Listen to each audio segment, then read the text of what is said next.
시청자 여러분 안녕하십니까? 9월 25일 수요일 DUBS 뉴스센터입니다. 먼저 첫 번째 소식입니다.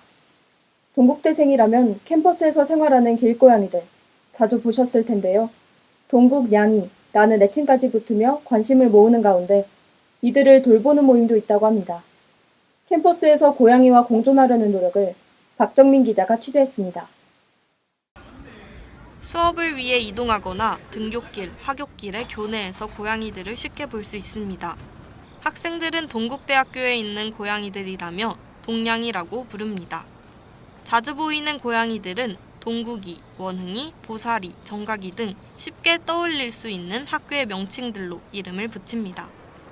고양이들이 이런 이름을 가지듯 친숙하지만 때론 문제도 발생합니다.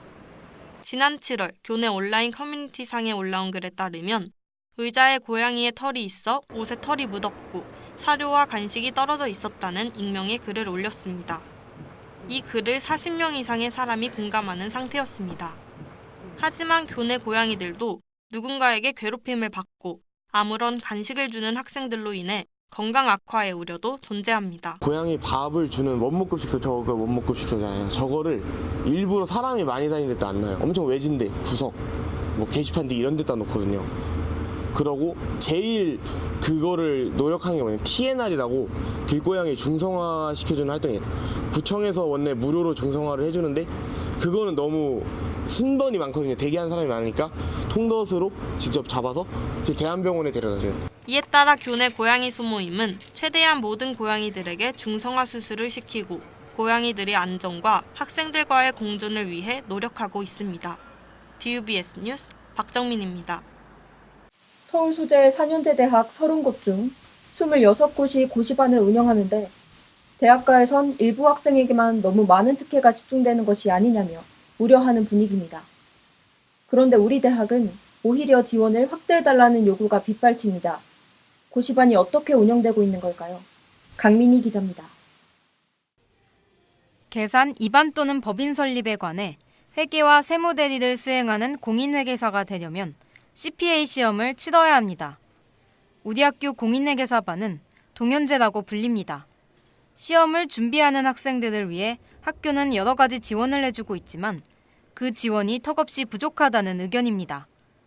고려대학교 공인회계사반인 정진초는 학생들을 위해 매월 모의고사를 진행하며 공용도서도 비치하고 있습니다. 또한 인터넷 강의 비용을 40% 지원하고 시즌 할인도 하고 있습니다. 하지만 본교 동연제는 시험 전에만 모의고사를 치르고 인터넷 강의도 15만 원밖에 지원을 안 해주고 있습니다.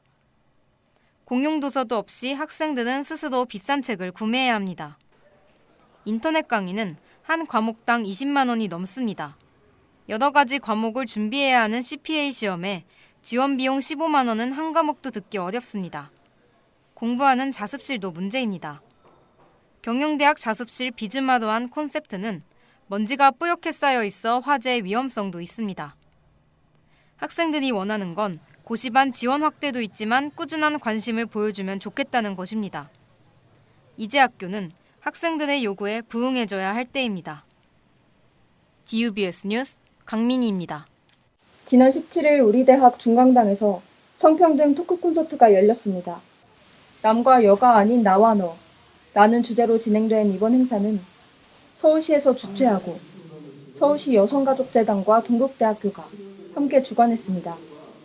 진행은 가수 요조가 맡았고 손아람 작가와 우리 대학 유진아 교수, 숙명여대 홍성수 교수의 강연도 있었습니다. 강연 내용은 성별 고정관념에서 벗어나는 법, 혐오와 차별에 대응하는 법 등으로 구성됐습니다. 행사는 강의와 토론 방식으로 진행됐으며 토크 콘서트라는 이름에 걸맞게 강연자와 청중의 대화로 마무리됐습니다. 2020학년도 수시 모집이 종료됐습니다. 우리 대학은 총 2,127명을 선발하는 수시 모집에 43,740명이 지원해 최종 20.56대 1의 경쟁률을 기록했습니다.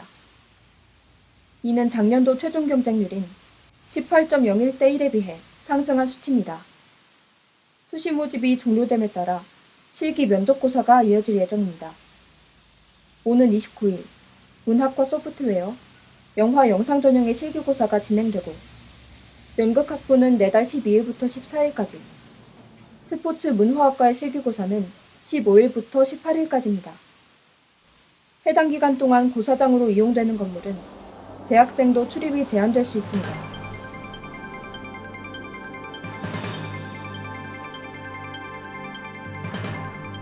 앞서서 우리 대학 수시 모집이 종료됐다는 소식 전해드렸는데요.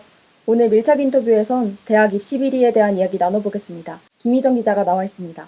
안녕하세요. 안녕하세요. 네, 비리라고만 하면 되게 멀게만 느껴져서요. 우리 주변에서 얼마나 만연하게 일어나고 있나요? 한국에서의 입시 관련 비리는 꾸준히 존재해 왔습니다. 우선 최근에 가장 회자가 됐던 건 조국 법무부 장관의 자녀가 스펙을 부풀렸다는 논란인데요. 이외에도 2016년 광주 사립여고에서 학생 25명의 내신 성적이 조작되는 사건이 있었고, 또 숙명여고 쌍둥이 사건에선 교무부장이 딸을 위해 답안지를 조작하는 사례가 있었습니다. 적발된 입시 비리는 이와 같이 내신 조작, 스펙 조작, 답안지 조작 등 다양하게 존재합니다. 하지만 뉴스에 보도되는 것은 일부분일 뿐, 고위층이 서로 자녀의 스펙 쌓기를 도와주는 경우나 고등학교 내부에서의 조작은 암암리에 더 많이 존재할 것으로 예상됩니다. 네, 시기가 시기니만큼 모든 대학이 신경을 곤두세우고 있을 것 같은데 우리 대학은 공정한 학생 선발을 위해 어떤 노력을 하고 있나요? 동국대 입학사정관실에서 관련 이야기를 듣고 왔는데요. 우선 우리 대학에 지원한 수험생과 특별한 관계에 놓인 평가자는 애초에 선발 과정에 참여를 할 수 없고요. 우리 학교에 지원할 자격이 있는지 확인하는 심사를 3회 이상 한 후에 1차 선발이 이루어집니다. 그 후에 이어지는 면접 실기고사는 블라인드 방식을 채용하고 있습니다. 그리고 공정성 심의위원회를 꾸려서 이 과정이 제대로 지켜지고 있는지 확인한다고 하네요. 일각에서는 그래도 학생부 종합전형은 입시 비리 온상이라면서 폐지를 하자는 의견까지 나옵니다. 따라서 입시 불평등을 해결하기 위해 교육 정책적으로도 많은 고민이 필요할 때입니다. 네, 잘 들었습니다. 밀착 인터뷰 김희정 기자였습니다.